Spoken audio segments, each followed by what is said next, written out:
देश में वैक्सीनेशन शुरू, साथ ही राजनीति भी। दिल्ली सीएम की अपील, वैक्सीन सुरक्षित न आए बहकावे में। वैक्सीन के साइड इफेक्ट पर बायोटेक का बड़ा ऐलान। हाथरस केस में पुलिस के खिलाफ बड़ा सबूत, जबरन हुआ अंतिम संस्कार। HCL टेक करेगी 20,000 नई भर्तियां।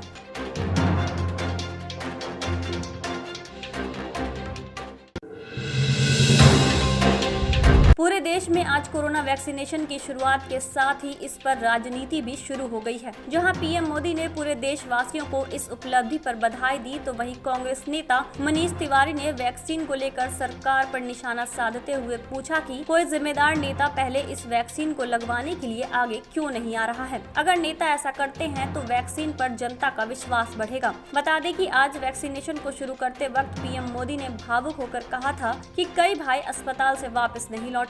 वैक्सीनेशन के लिए देश भर में 3006 केंद्र बनाए गए हैं। देश भर में वैक्सीनेशन की शुरू होने के बाद लोगों में इस वैक्सीन के लिए डर देखकर दिल्ली के सीएम अरविंद केजरीवाल ने जनता से अपील करते हुए कहा कि कोरोना की वैक्सीन पूरी तरह से सुरक्षित है, अफवाहों पर ध्यान न दें, ये विशेषज्ञों की देखरेख में बनाया गया है। दिल्ली सीएम ने पहले ही कोरोना की वैक्सीन को मुफ्त में मुहैया कराने का ऐलान किया है। उन्होंने दिल्ली में 1000 वैक्सीन सेंटर बनाने का भी ऐलान किया। भारत में कोरोना वैक्सीनेशन के शुरू होने के साथ ही इस पर जताए जा रहे खतरे को लेकर भारत बायोटेक ने कहा कि उन्हें अपने टीके पर पूरा भरोसा है। अगर टीकाकरण के बाद मरीजों को किसी भी तरह के गंभीर साइड इफेक्ट्स होते हैं तो इसके लिए खुद भारत बायोटेक मुआवजा देगी। आपको बता दें कि भारत सरकार ने बायोटेक को कोवैक्सीन की 55 लाख खुराक की आपूर्ति के आदेश दिए हैं। कोवैक्सीन के अलावा कोविशील्ड का भी इस्तेमाल किया जा रहा है। दोनों वैक्सीन का टीकाकरण की शुरुआत आज से हो गई है। हाथरस गैंगरेप और हत्या मामले में पीड़िता को रात के अंधेरे में जलाए जाने को लेकर यूपी पुलिस के खिलाफ बड़ा सबूत मिला है। आज इस मामले में हाईकोर्ट में अंतिम संस्कार का वीडियो पेश किया गया। इस वीडियो को देखने के बाद कोर्ट ने अगली सुनवाई 27 जनवरी को रखी है। पीड़िता के परिवार ने पुलिस पर आरोप लगाया है कि वो पीड़िता के शव को अपने साथ ले जाने के लिए कहते रहे, लेकिन पुलिस ने जबरन सबूत मिटाने के लिए रात के अंधेरे में बिना उनकी मर्जी के अंतिम संस्कार कर दिया। फिलहाल इस पर सुनवाई जारी है। यूपी में इस महीने के अंत में खाली होने वाली 12 विधान परिषद सीटों के लिए होने वाले चुनाव को लेकर बीजेपी ने अपनी तैयारियां तेज करते हुए 6 उम्मीदवारों के नामों की घोषणा कर दी है। इससे पहले भी बीजेपी ने कल ही 4 उम्मीदवारों के नामों की घोषणा की थी। इन नामों में अभी हाल ही में बीजेपी में शामिल होने वाले अरविंद शर्मा को भी उम्मीदवार बनाया गया है। आपको बता दें कि फिलहाल इन 12 सीटों में से 3 ही बीजेपी के पास है, तो वहीं बीजेपी ने इस बार 11 सीटों पर जीत मिलने की उम्मीद जताई है।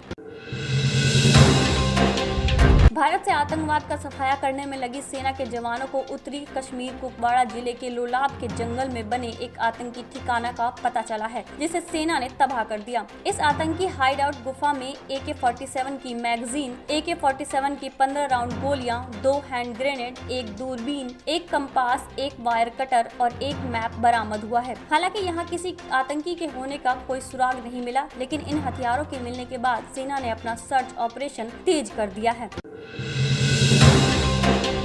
बीते साल के सबसे बड़े TRP घोटाला मामले में जेल की हवा खा रहे ब्रॉडकास्ट ऑडियंस रिसर्च काउंसिल के पूर्व CEO पार्थ दासगुप्ता की अचानक तबीयत बिगड़ने के बाद उन्हें ICU में भर्ती करना पड़ा। फिलहाल पार्थ दासगुप्ता को ऑक्सीजन सपोर्ट पर रखा गया है। बता दें कि पार्थ दासगुप्ता कई बड़े चैनल्स के साथ मिलकर टेलीविजन रेटिंग पॉइंट्स में बड़ा फर्जीवाड़ा कर रहे थे, जिसके सामने आने के बाद उन्हें गिरफ्तार कर न्यायिक हिरासत में भेज दिया गया। TRP स्कैम में RTV के editor in chief Arnab Goswami का नाम भी काफी उछाला गया है। फिलहाल वो जमानत पर बाहर हैं। व्हाट्सएप की नई प्राइवेसी पॉलिसी को लेकर हो रहे हंगामे के बीच भारत ने देश की सबसे बड़ी अदालत में confederation of all India traders के लिए जनहित याचिका दायर की है, जिसमें व्हाट्सएप, फेसबुक और इंस्टाग्राम का टेक्निकल ऑडिट कराने की मांग की गई है। याचिका में कहा गया कि कंपनी पहले ये बताए कि क्या अब तक कोई डेटा शेयर किया गया है या नहीं, क्या हमारा डेटा भारत में सुरक्षित है या फिर किसी दूसरे को पहले ही बेच दिया गया है। इस मामले में सूचना प्रौद्योगिकी मंत्री रविशंकर प्रसाद को पत्र लिखकर जाँच की मांग की गई है। 7 जनवरी को अमेरिकी संसद कैपिटल पर डोनाल्ड ट्रंप के समर्थकों द्वारा की गई हिंसा के बाद अमेरिका के सरकारी वकीलों ने बड़ा खुलासा किया है। वकीलों ने ट्रंप समर्थकों पर आरोप लगाते हुए कहा कि ट्रंप के समर्थक निर्वाचित अधिकारियों की हत्या करने वाले थे। हिंसा में शामिल एक आरोपी ने उपराष्ट्रपति माइक पेंस को धमकी भरा नोट दिया था। इस हिंसा में शामिल ट्रंप समर्थकों के पास से बंदूकों के अलावा संदिग्ध विस्फोटक डिवाइसें भी मिली थी, जिसके बाद ट्रंप को काफी आलोचनाओं का सामना करना पड़ रहा है। बता दें कि 20 जनवरी को नवनिर्वाचित राष्ट्रपति जो बाइडेन राष्ट्रपति पद की शपथ लेंगे, जिनके विरोध में ही हिंसा हो रही थी। कोरोना संकट के बीच बढ़ते डिजिटाइजेशन के कारण आईटी कंपनी को काफी फायदा हुआ, जिसमें से HCL टेक्नोलॉजीज ने बड़ा दावा करते हुए बड़ी खुशखबरी दी है। HCL टेक्नोलॉजी ने कहा कि उनकी दिसंबर तिमाही में मुनाफा बढ़कर 3,982 करोड़ रुपए हो गया है। इस कारण कंपनी आने वाले 6 महीने में 20,000 नई भर्तियां भी करने जा रही है। HCL टेक के प्रेसिडेंट और CEO C विजय कुमार ने बताया कि डिजिटल सेवाओं में बढ़ोतरी के कारण मांगों में जबरदस्त इजाफा हुआ है, इसलिए जल्द ही नए कर्मचारियों की भर्ती शुरू की जाएगी। आप देख रहे हैं नेट्रिक न्यूज, साहस सच कहने का।